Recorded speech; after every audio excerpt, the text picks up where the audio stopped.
Good morning. May it please the court, my name is Robert Eber. I represent Laguna Tropical, the appellant before the court today. I would respectfully reserve 2 minutes for rebuttal. This case comes before the court de novo, reviewing the lower court's review and application of a covenant that specifically relates to noise. The covenant states, noise, unless expressly prohibited in writing by the association, no floor covering shall be installed in the units other than any carpeting or other floor covering installed by the developer. This issue arose when an occupant of a ground floor unit named Mario Lopez forwarded a complaint to the association where he said the owner's change of flooring from the carpet to laminate has dramatically increased the noise from above. The simple matter of someone walking in the apartment has become an unbearable commotion. Counsel, is there any evidence house. at all that the upstairs homeowner applied or filed an application for permission to remove the carpeting and put down some other kind of flooring?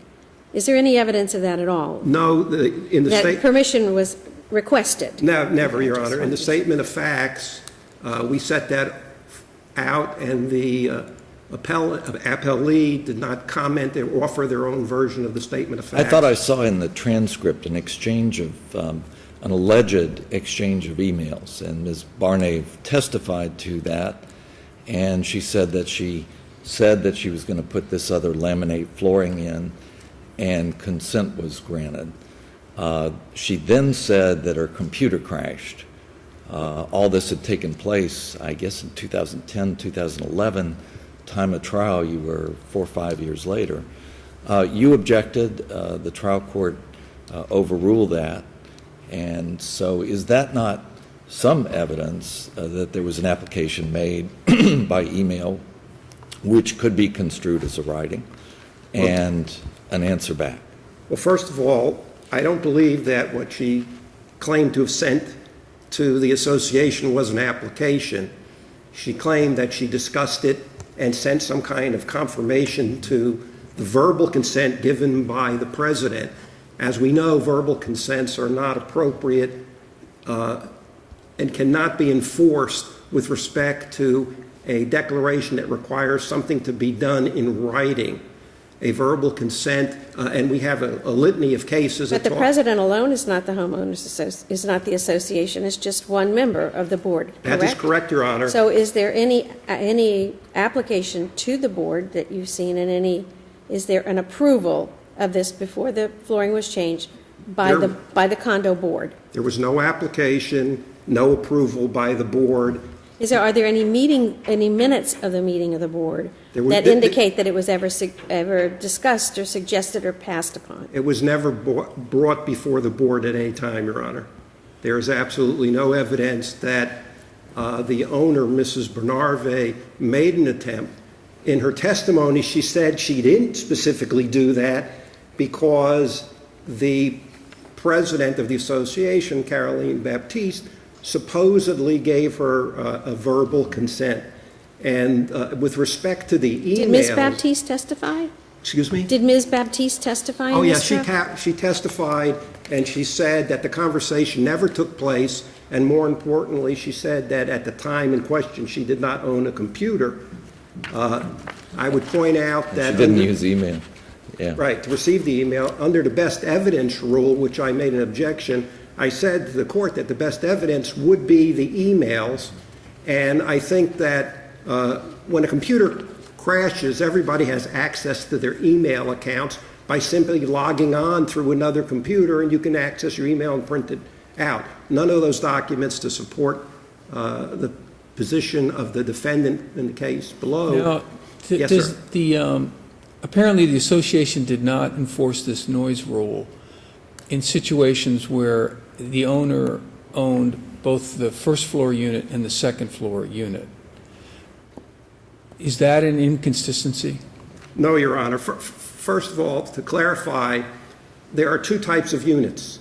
There's one type of unit that is a self-contained unit that if you would own the unit, you would own the first and second floor.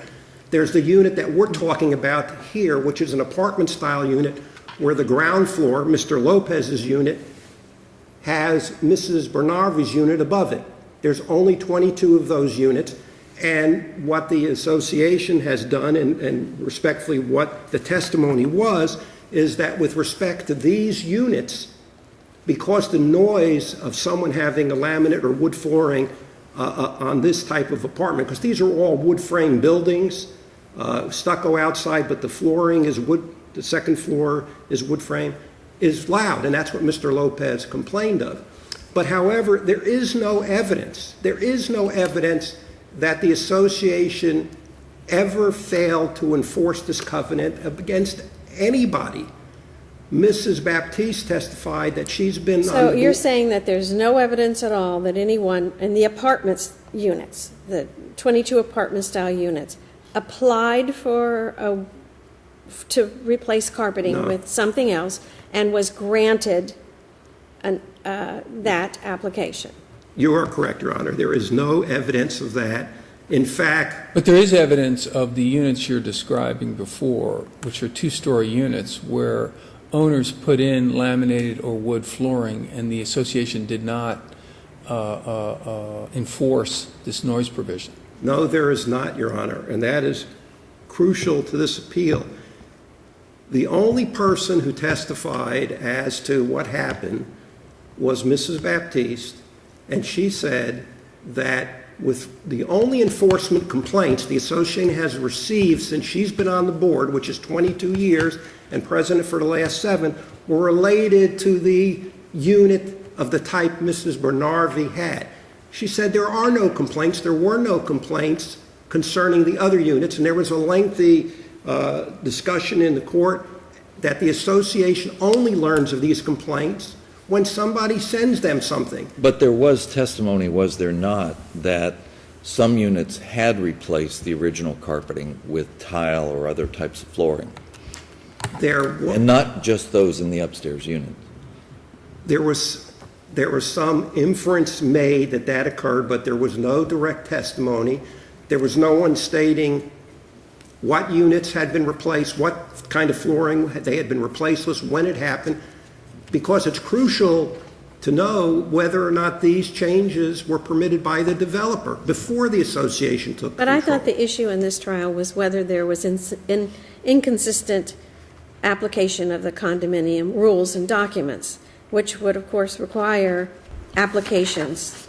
If someone changed their flooring in their unit without telling the condo association, and no one ever complained, how would they know?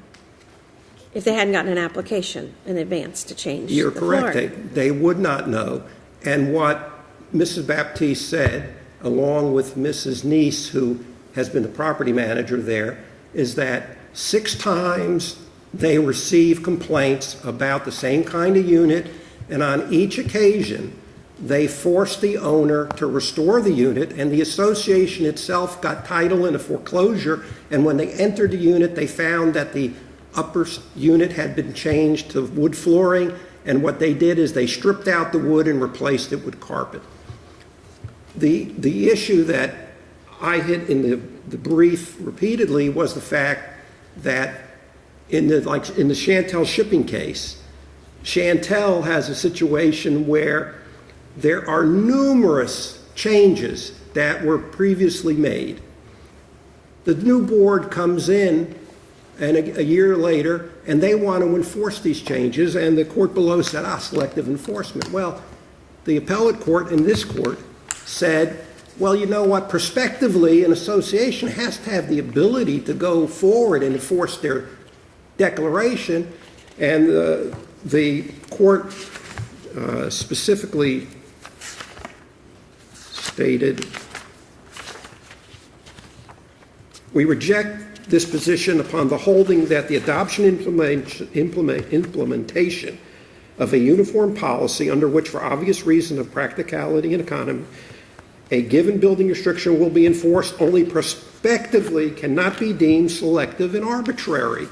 Because if we take the position of the appellee, if the association in the past, and I'm not conceding this, but if in the past they did not enforce a covenant, they would forever be restrained from doing it in the future. Here, we had testimony that for 22 years since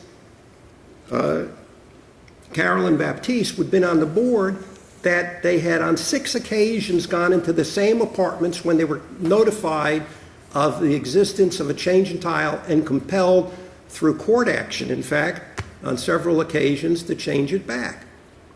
You can't have a claim of selective enforcement that is made by Mrs. Barnave unless you show at least one instance where a similar situation arose and the association enforced it in a different manner. There is no evidence to that. There's an inference raised that, yes, there are some other units, but we don't know whether those units were approved by the developer, approved by a prior board. We don't know how and when the flooring was changed. We don't know what kind of flooring. We don't know who the owners are.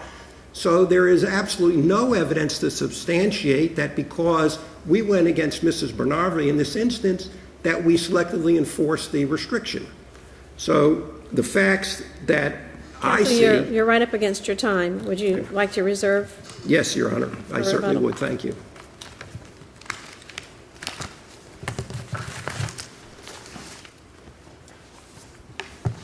Good morning, David Strauss for the appellee. If it pleases this honorable panel, what we have here is a rule that is clear and unambiguous. It's to be afforded its plain and ordinary meaning. There was evidence throughout this trial that there was selective enforcement by admission of the board president herself.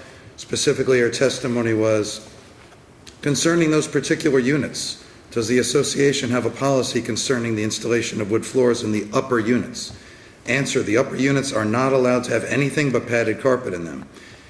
Question, I was just asking, with respect to the carpeting, every unit owner who has non-conforming carpeting has not been enforced into compliance, correct? And the board president's answer was, if they don't have that type of unit, no. So what we had was a blatant admission. What You type have of two unit? kinds of units. You have two different kinds of units. Correct, Your Honor. You have like a townhouse unit where one person owns the upstairs and the downstairs. Okay? Correct. So those people aren't complaining when they put something else upstairs and make their own noise. What we're talking about here is the 22 apartment units where there's an apartment above owned by or occupied by one person and an apartment below occupied by another. So let's talk about apples and apples. So let's talk about enforcement for the 22 units where there's upstairs and downstairs different people. Correct, and for those 22 units, her answer was, if they don't have that type of unit, no. And what she's talking about is not one of the upper units. She admitted that they're not enforcing the rule against the lower units in the two owner configurations. Well, Only the upstairs why owner. are we worried about noise if you replace your floor in the bottom unit since nobody lives below you? I don't know that we are, Your Honor, but the rule makes no such distinction. The rule Well, says... we don't have to interpret a rule in a non-common sense manner. We can, we don't lose our common sense when we walk in the door here. Obviously, it has to do with the noise of the flooring when you replace a carpet on an upstairs unit. And so the question is, how many of those applications have been made, have been allowed? Is there any evidence that any applications to take the carpet out and replace it were ever allowed by the board? Well, one thing, Your Honor, was at the trial court level, and this is apparent in the record, is that His Honor was so moved by the testimony that he said to us and repeated on the record, I don't see how you get past the selective enforcement issue. Well, we're here to decide whether he got it right or not. Yes, Your Honor, I understand. So now I ask the question again. What was the testimony about applications or requests that were granted in the 22 apartment units to replace carpet with anything else? I don't have specific testimony in the record on that, Your Honor. All I have is the board president saying that every unit owner who has non-conforming carpeting has not been enforced into compliance, correct? And her answer was, if they don't have that type of unit, no. So she admitted that they have not been enforcing the rule against anyone who is not in an upstairs. But you're suggesting that the carpeting rule applies equally to all 94 units, even if there's no one living below a particular unit. Correct, because the rule is plain and unambiguous, and that's the only time we should be... Isn't the caption on paragraph 3 noise? That's all it says. And does that yield an ambiguity? I don't believe so, because if you look at the actual text of the rule, it applies clearly to all the unit owners. It makes no distinction If a tree whatsoever. falls in the forest and no one hears it, does it make any noise? Is that what we're here to decide today? I believe so, Your If Honor. nobody's living in the bottom and doesn't hear anything, obviously there's no noise. Yes, I'm not saying that the association's interpretation and enforcement of the rule is unreasonable. It's very reasonable. Well, is this an attack on the rule itself, or is this an attack on the enforcement of the rule? I mean, are you saying the rule can't be enforced because it's reasonable, arbitrary, and nonsense that makes no sense? No, you're saying it's their application, the board of directors, the condo association's application and enforcement of the rule is inconsistent. That's our only challenge, Your Honor. And we'd be asking, well, is their interpretation reasonable or is it arbitrary if it was ambiguous? But it's not ambiguous. It's very clear. I think the Prisco decision from the 4th District Court of Appeal is persuasive and helpful on that point. Well, that's the one where they allowed cats but not dogs, but they went outside the covenant for everyone. That would apply upstairs, downstairs, any unit. I think the problem that you have is one that noise is not an issue for these lower units. But the rule doesn't make that distinction. That's the whole point there, is the rule itself... Why did the Yes. rule include the caption noise? Well, is the caption part of the rule? I don't know. That's for this court to determine. But Let's assume that it is. Let's assume that it is. Let's assume that it is. Then what are we supposed to do with the word noise? What we draw from that is that the concern behind the drafters of the declaration was noise when they drafted that rule. I must concede that.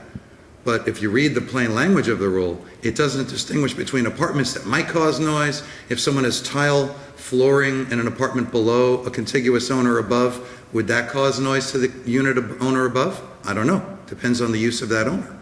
The rule made no such distinction, just like the rule in the Prisco decision. They said, okay, well, you've got a very reasonable reason to allow cats but not dogs. Dogs don't have to go outside. Dogs go outside. Dogs bark. Dogs can't go in a box. Very reasonable interpretation of the rule. But the court was clear, as the rule has always been. If it's clear and unambiguous, they've got to enforce it in accordance with its plain and ordinary meaning, same as under contract principles. And if I could just repeat the language from that decision, the restriction is clear and unambiguous, and this is the Prisco decision. It states that other than fish and birds, no pets whatsoever shall be allowed. The fact that cats are different from dogs makes no difference. What does matter is neither a dog nor a cat is a fish or a bird, because that's what the plain language of the rule is, and that's the same thing we're looking at here. Very clear and unambiguous rule. Also, what I was noting about how the lower court couldn't get past the selective enforcement issue was that there would have been other evidence presented had the presentation not been curtailed.